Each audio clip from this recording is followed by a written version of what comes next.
Hello dear students. Today we are going to discuss about the Porter governor. The Porter governor is a modification of Watt governor with central load attached to the sleeve as shown in this figure. Only the change is here. You can see the central load attached on the sleeve.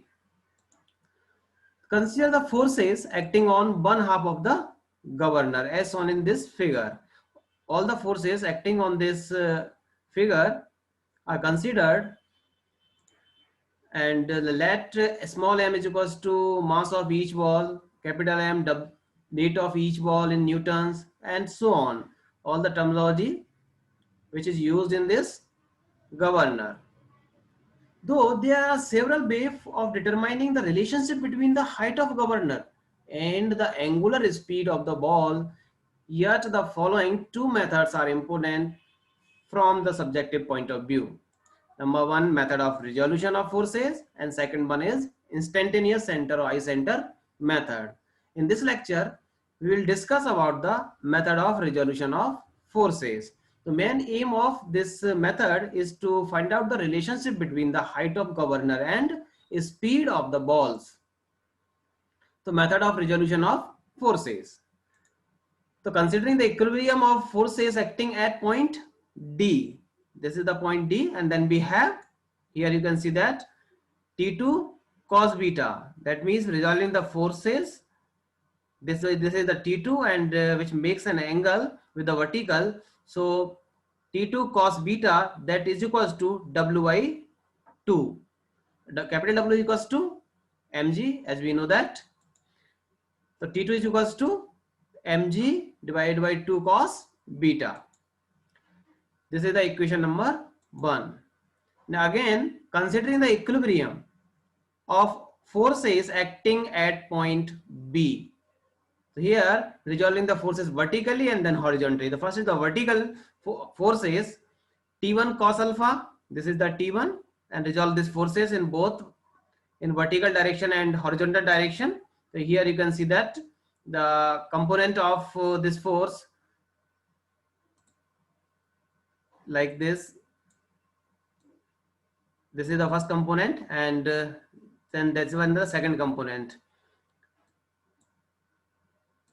This one is T1,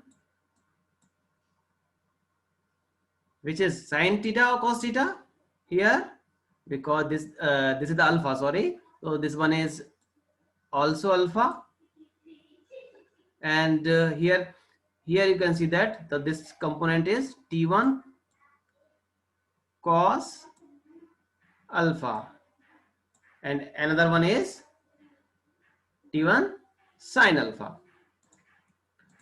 So now here you can see that T1 cos alpha, that means in vertical direction T1 cos alpha equals to,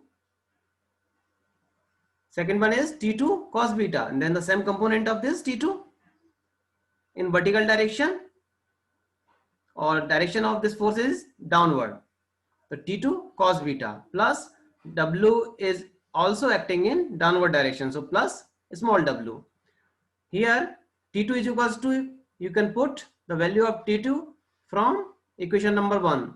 So substitute the value of T2 from equation number 1, and we have the values T1 cos alpha equals to mg by 2 plus mg. Equation number 2. Then resolving the forces horizontally, T1 sin alpha plus T2 sin beta. From this figure, T1 sin alpha and T2 sin beta, direction of both the forces are same in right hand side, and that is equals to FC. This one is for left hand side. Here the T1 sin alpha is equals to, the value of T2 is substituted here, mg plus 2, mg divided by 2 cos beta into sin beta equals to FC. To solve this equation, and we have the another equation number 3. Now the dividing equation number 3 by equation number 2, and then we have the value mg by 2 plus mg equals to fc upon 10 alpha minus k mg by 2 into 10 beta upon 10 alpha. So substituting the value of 10 beta upon 10 alpha equals to q, and fc is equals to m omega square r, as we know that. Then 10 alpha is equals to r upon h. From this right angle triangle, 10 alpha, that means this is the hypotenuse, and this one is base, and this is perpendicular. So 10 alpha is equals to perpendicular upon base. So perpendicular, that means r, small r, and base upon, that is h. So r by h. Then we have the equation m omega square h is equals to mg plus mg by 2 1 plus k q, and h is equals to small m plus capital M 1 plus q upon small m into g upon omega square. Equation number 4. So here the substituting the value of omega is equals to 2 pi n upon 60. Then the equation will be converted into in terms of capital N. So capital N square is equals to small m plus capital M divided by 2 1 plus q divided by small m 895 upon h. This 895 is comes from we have substituted the value of g is equals to 9.81 also. So this is the equation number 5. So this is the final equation for the Porter governor. And when the length of the arms, that means this arm and this arm, length of the arms are equal, or we can say that the length of upper arm and lower arms are equal, or we can say that the length of the arms and the links are equal. So when the length of the arms are equal to the length of the link, and the point P and D, this one is the P and this one is the D, are on the same vertical line, then in this diagram, it is this condition is not fulfilled.